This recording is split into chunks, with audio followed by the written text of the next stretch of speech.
All right, welcome. It's Jobs Friday. Yeah, I'm kind of excited to some degree. I'm getting invited to the Brady Bunch boxes on a regular basis on Jobs Friday. Yeah, Fox Business Mornings with me. I love doing her program. She wasn't in today, but Joe Conch was on. Jackie, it was great, and we had an 8-box Brady Bunch BLS report, and we're here to basically go over whether or not your BLS report is just plain BS. Anyway, yesterday we went over the ADP report, and I was highly encouraged by that report. The fact that we're seeing small businesses and mid-sized businesses filling more jobs. That's where you saw the growth. It wasn't in large businesses. And again, if you've been following along what we've been talking about here, we expected all of this. None of this should be a surprise. None of this should be a surprise that tech companies are laying people off. Shouldn't be. Shouldn't be surprised that certain financial institutions are trimming the fat. I mean, everyone makes a big deal out of Goldman Sachs. Oh, they're laying off 8,000 people. They lay off people every year. They just haven't done it for the past few years over COVID. Wasn't politically correct to do so. So again, they're doing what they normally do over there. Now, what we learned, what Elon Musk fired 70% of the staff over at Twitter, and guess what? Twitter's still running. Lights are still on. And more of these companies are going to recognize this. They overhired. Okay, what does this all mean? Part of the problems that we have in regards to inflation is the fact that wage inflation. And, you know, I've talked about this here on the program. You've got kids graduating from college that are getting jobs, paying them six figures plus. I did a breakdown. I don't know, it had to be about maybe a year ago here on the program where I went back to when I was graduating from college. And I remember the kid in my fraternity that, I think it was the highest paid out of us all. It was like $36,000 a year to start. And I did the whole inflation adjustment. And it's not even close to the type of money that these kids are making today. Now, again, going by the wayside. That's going to change. It's okay. It's okay. It's natural. It's a healthy thing. And I did the Brady Bunch box today. And unfortunately, again, it's television. And it's not my show. It's not like it's my radio show or my podcast or anything that I do. You got to let everybody speak. And you end up feeling a little bit unsatisfied when you come out of it because you can't get all of your points out. But the report came in. Everybody was expecting 200,000, 175 to 200,000, and it was 223. Down, it was down from last month's 256. We did see more people enter the workforce. Now that's a very good sign. Again, this is part of the conversation that we had over the course of the program today, is that, and this has been my point here, the Federal Reserve can't fix the labor market. They can't do it. How in the world, it's like putting a square peg in a round hole. How in the world is the Fed going to get people back to work that are making over $100,000 a year not to work? That's all Washington, D.C. This is policy based. The Fed, they're not involved with any of this. So again, to me, it's always been an exercise in futility. They keep talking about the labor force and we got to have unemployment go up. The JOLTS report came out. You still got over 10 million job openings here in the United States. I can still go to my town here where I live. The main town here, Huntington, here on Long Island. And there's a help wanted sign everywhere. You can fall out of bed and you can find yourself a job. That's not going away anytime soon. Yeah, people might not be making as much. But again, you might want to start filling up some of these jobs and stop waiting by the sideline, because again, there's going to be a little tolerance, I think, for more of these handouts and giveaways. Thank God we pushed back against the child tax credit, but they're going to have to do more. That's the reality. You got to get people back to work. One of the interesting things is talking about wage growth. They were very, very excited about the fact that, and this is why the markets at this point in time, again, things could turn. I don't know. I can't judge the day-to-day movements of the market. We're up some 550, 600 points at the time that I'm doing this, the Dow. And a lot of it's just that has to do with the fact that people are starting to see inflation really come down, which it is. Okay, it is coming. That was going to come down automatically, freeing up supply chains. I mean, people, do you remember a year ago? A year ago, we were cracking jokes. There was memes out there with trucks filled with lumber. I just saw a multimillionaire drive by. You remember how much everything cost? It was through the roof. Building materials, car companies couldn't get parts to put the car. That's gone now. And it's going to work its way through the system.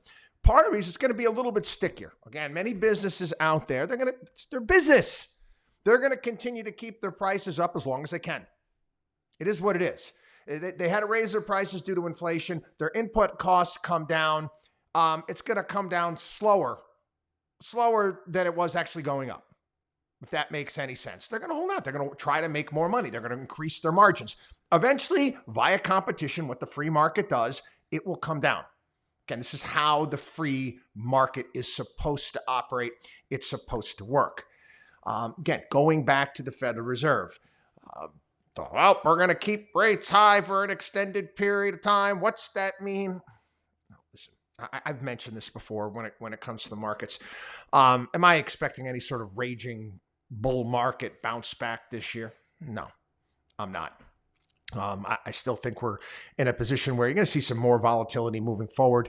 And I do think it's a great opportunity to continue to accumulate high quality assets at very good prices. Many things have gone on sale. There is a tug of war. When I talk about the Fed, you get the two different camps out there. Markets are up today because they're encouraged that the Fed, might not be able to continue to raise rates. Again, I've said this before here. I don't care that much about the Fed and the whole concept of fighting the Fed. I don't fight the Fed. I don't deal with the Fed. I can't control what the Fed is going to do. I mean, they perpetually screw up all the time. So why in the world am I going to concern myself with them? That conventional wisdom out there. Don't fight the Fed. What the hell? I'm paying attention to the Fed. Let me tell you something. You go back to the .com run. Let's go back to the 1990s. Go back to the 1990s and the run up in the .coms. You could have bought yourself a 10-year treasury paying over 6% at that point in time. Think about that. Over 6%, 10-year treasury back in the 1990s during the .com run up. That's much higher than we are right now. Markets still went up.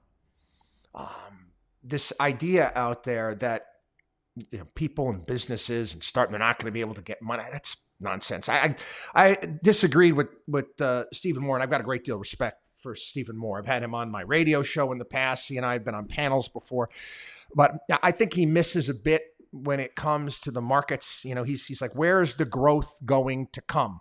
Where's the growth going to come from in 2023? And I on the program, I was like, Steve, I said, listen, businesses are going to be a hell of a lot more productive. If you take a look at the worker productivity numbers for 2022, they're shit. Why are they shit? Well, it's taking into account all of these unnecessary workers at these tech companies that are sitting on their ass all day. And we knew that this was going to be a bit of a problem. Our companies are saying you're gonna have to work more. We're gonna have to do more with less. We're gonna have to be more productive. This is good for companies' bottom line. This is what needs to happen during slowdowns and recessions. You get rid of the crap. You get rid of the gunk, so you can come out, like I said before, a lean, mean fighting machine on the outside. So many of these companies, these layoffs, it was like, oh, it's terrible. It's the economy. That's a bunch of horse manure. It's not the economy. It's the fact that they overhired. They don't need them. So you know what? We'll make do with less. And guess what? Worker productivity will come up. And what does that mean? That means greater profitability for these companies. And again, when they're more profitable, then you're going to start seeing some of the reinvestment, and that's where you're going to get the growth from. And another point that I disagreed with Steve about, and again, we didn't have time to really get into it. We was talking about the demise of venture capital and startup businesses. And I'd love to have this conversation with Steve. Venture capital to me is, for the most part, it's been a joke over the past couple of years. It's always a joke when it goes into hype cycles. It's not about building long-term companies. It's not about building companies that are built to last. It's about taking a company public and getting out. It's the greater fool game. It's that game that we talk about all the time on the radio show. I've been talking about for decades. It's the fact it's like that perverse game of musical chairs, and you're left. Who's going to be left standing? I don't care. I could take a look at many of these businesses and know that it's a neato company. Let's take it public. Let's see what fools will go in and buy into this thing, and they keep it afloat till it's no longer. But like all companies, they have an intrinsic value. They're eventually going to trade at what they're worth. And this is what we've seen over the past 18 months to 2 years, a reckoning of all of the dog shit that's been out there. And again, hype cycles have to work your way through it. Are some of these things dragging down some of the higher quality companies? Sure, it's the markets. But then again, this is where you take advantage of these things. Remember what I've said. I didn't say it. I'm repeating what JP Morgan said. During bear markets, during slowdowns, stocks return to their rightful owners. What? Smart money gets in. Anyway, enough on that. I talked about, cracks in the real estate market yesterday here on the program. And I've tried to make this perfectly clear. Again, they try to take the United States and say the United States real estate market. And you really can't do that. I know it makes for good TV, and they dumb things down to the point of them just being dumb. Okay. We have a big country. And there's going to be certain real estate markets. I can go and I can look where I live here outside of New York. I live here in Long Island. And if I was to take the similar house that I have, and I was to say, what is this house going to cost in upstate New York? What's it going to cost in Buffalo? What's it going to cost in Albany? What's it going to cost in Syracuse? It's going to be different everywhere. It's a big real estate market. And areas that become out of control, they will come down. Unless, of course, there's an inability for new inventory. And this is certain areas of the country that are desirable for reasons such as jobs, such as schools. There's no more land to build any more homes. It can make it very difficult. So they talk about inventory being tight. Well, you got this individual's name is Brian Lewis. He was on Fox Business. He's talking about certain areas of the country where real estate is tight. Yeah, it's tight. There's not enough building going on. That's going to slowly but surely change. A lot of the home builders out there, they're going to have to start repricing their product. Now, we know that their input costs have come down, but they also have to, get with the program that mortgage rates have gone up. Another way where you can help with the inventory problem, it's Washington, D.C. You talk about the regulatory costs, what it costs to build a home. It's astronomical. Now, I'm a libertarian guy, but I'm not against regulations. I'm not. And having certain rules. We've discussed, what took place with the god-awful hurricane down there in Florida and the damage that's done. Try to build a new house on the water in Florida and see how much it's going to cost you. The homes that were knocked down in Fort Myers, a lot of these are 30, 40, 50 years old, made out of wood. Those homes are not coming back. You're not going to replace them in that way. It's going to cost a ton of money to replace it, which again is a bit of an issue right now. Because if you insured your home for a certain amount of money, you get that insurance check. That money is not going to translate into a new home on that land that you have because of what? Because of the building restrictions that they put into place. So again, part of it as well. Again, I caution people all the time when it comes to real estate, and we've talked about your primary home and the need to understand that if you're taking out a 30-year mortgage or a 15-year mortgage, it's a bill that you're paying, and look at it as such. Don't look at your house. Don't say, hey, this is going to be a great investment.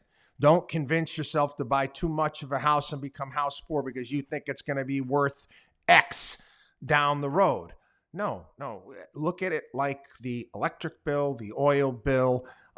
It's a necessity of life. And granted, if you play your cards right and you take care of the piece of property, you're going to make out okay. But more often than not, you're not going to make out like gangbusters. People fail to take into account. I hear this sometimes. Yeah, I bought my house in and I sold it for this. Okay. How much did you pay in interest? How much did you pay in upkeep? Okay, this is all a part of that. When you buy a juxtaposition in regards to another type of investment, you buy a bond or a stock, you're not getting a phone call up at some point in time asking them to send you more money. That make any sense? The boiler doesn't break on your Apple stock or Microsoft or Amazon stock. It doesn't work that way. Okay, it's a completely different dynamic. Okay, China. Again, they should. We're like, you've heard it first, and then somebody will talk about it in the Wall Street Journal down the road. China's myth of communist competence. Yeah, we've talked about that here on the show. Wall Street Journal today. Xi Jinping, doubtless expected to celebrate the new year by touting the superiority of his authoritarian economic and governance model. Instead, he's trying to maintain a healthcare crisis, a weakening economy, and political protests. These vulnerabilities, each attributable to the Chinese Communist Party under his leadership, allow the United States to combat the party's mercantilist policies and debunk its narrative that China's rise to global dominance is inevitable. The end of the United States, the demise of the American ideal and model, that's been greatly exaggerated. We told you. And a lot of these people go on the business programs and talk about the great China danger. And I'm like, it's inevitable. It's inevitable that it's going to fail when you have a command and control economy. And they were handling it pretty well for a period of time. I mean, there was disconnects that they had there. However, once Xi Jinping came in and once more subsidies for the housing market, more bailouts, cracking down on their tech sector, becoming more of a Maoist authoritarian, I was like, it's not going to work. It's not going to work. Because again, they kind of opened up Pandora's box. And they're going to take it back. It's kind of like, we'll think about it this way. Gorbachev and his perestroika. And starts opening up the Soviet Union. Oh, that box is open now. It's hard to put that genie back in the bottle. Pandora's box, that's a different story, Greek mythology, which I love. But they're a mess right now. And we talked about this yesterday. The new ambassador to the United States, very pro-U.S. They've got to change course. They're screwed.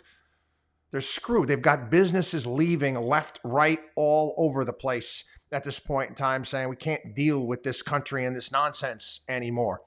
And you're going to see continued, manufacturing shift here to the United States and other places. And again, I'd be directing a lot of it as well.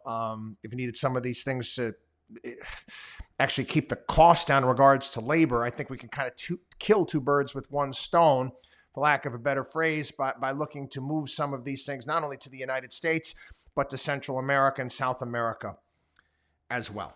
Anyway, speaking of which, we'll talk about all the immigration. Biden's going to the border this weekend. Okay. Okay, now the big thing on fire. They keep asking Biden to keep asking his spokes chick there. When is he going to the border? Okay, goes to the border. Then what?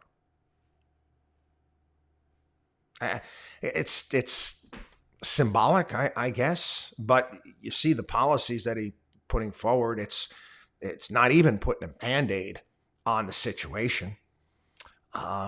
We have this. He's got this summit that's coming up here. They're calling it the Three Amigos Summit. You've got Lopez Obrador, you've got Justin Trudeau, and you've got Joe Biden in Mexico City next week. And again, they're talking about the revamped NAFTA. But it's got to be more than that. And again, I kind of got a little I was under control, but a little boisterous today on Fox Business. We were talking about immigration. We were also talking about drugs and the drugs that have come across. Again, it's been something we've discussed for a long period of time. It just gets worse every single year. It's not getting better. It gets worse every year.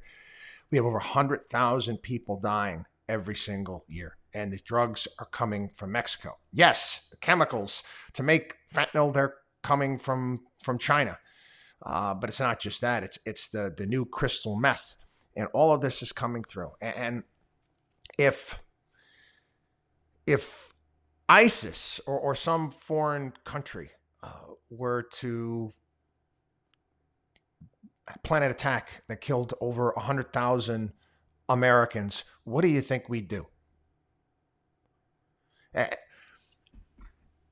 We've got this military. We just don't use things properly. At some point in time, and I don't think you're going to get much pushback at all if you sell this right to the American people. And I've talked about this before. I don't believe in intervention.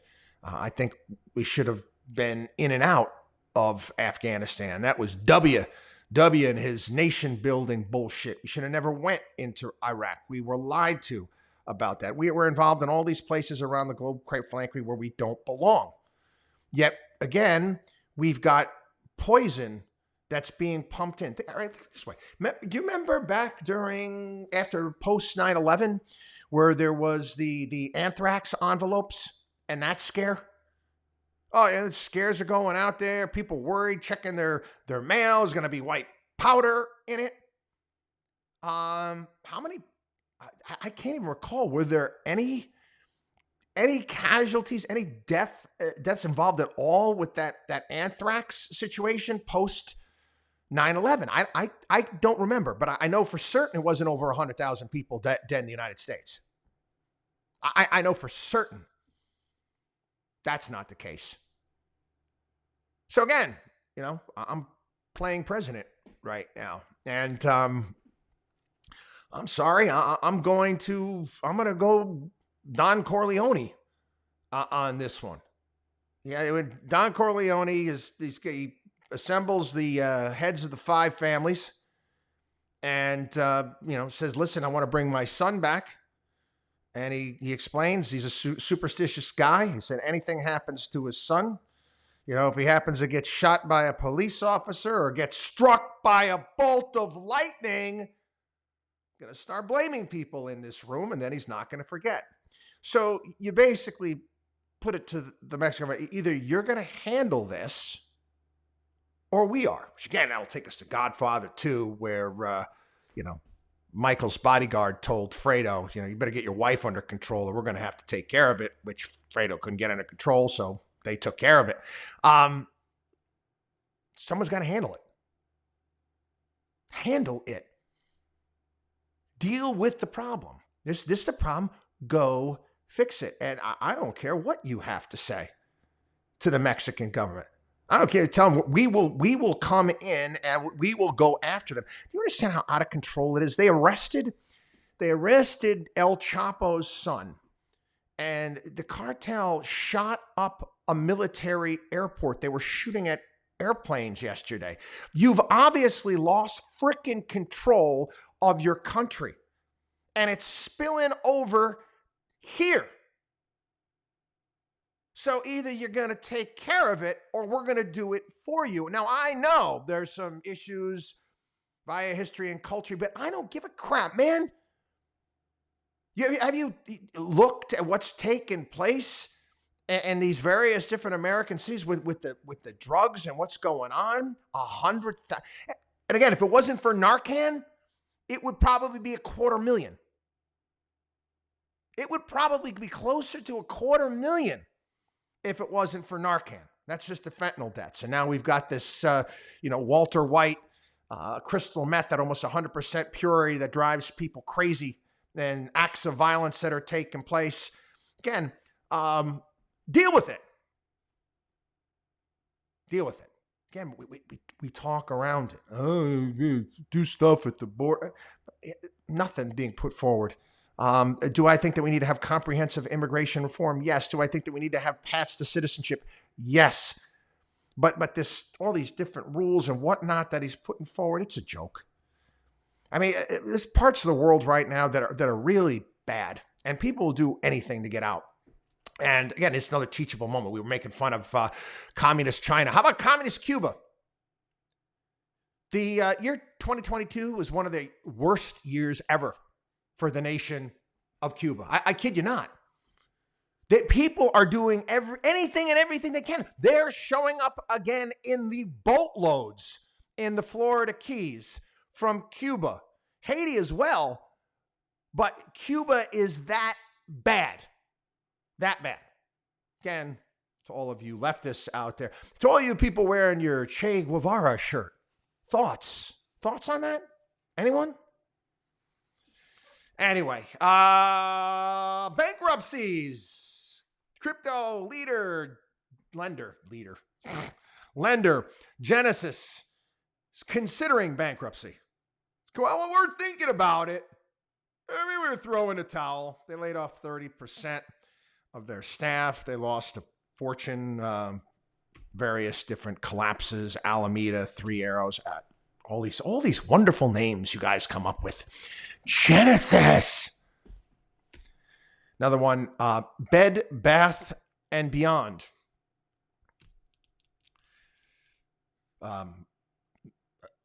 If your wife asks you to go to bed, I'd rather stick a hot poker in my eye than go to bed, Bath. Anyway, we told you this was going to happen. And nope, you had all of those meme stock traders this past year. Oh, yeah, they were believers. People, 2 + 2 = 4. I know you want it to be equal to something else, but it just does. And you can take a look at the numbers, and they just don't add up. Anyway, have a wonderful weekend, everybody. Scheduling things I'll let you know. I have to go to unfortunately, I have to go to a funeral on Monday up in my hometown of Albany, New York. If I am able to get the podcast done, it's going to be coming out later on in the afternoon, which means it probably won't hit our YouTube channel until Tuesday. But I'll get something done. And Tuesday, I got to take my young one there, college visits. Got to go talk with one of the coaches. Anyway, God bless everybody. Have a wonderful weekend. WatchDog on WallStreet.com is our site.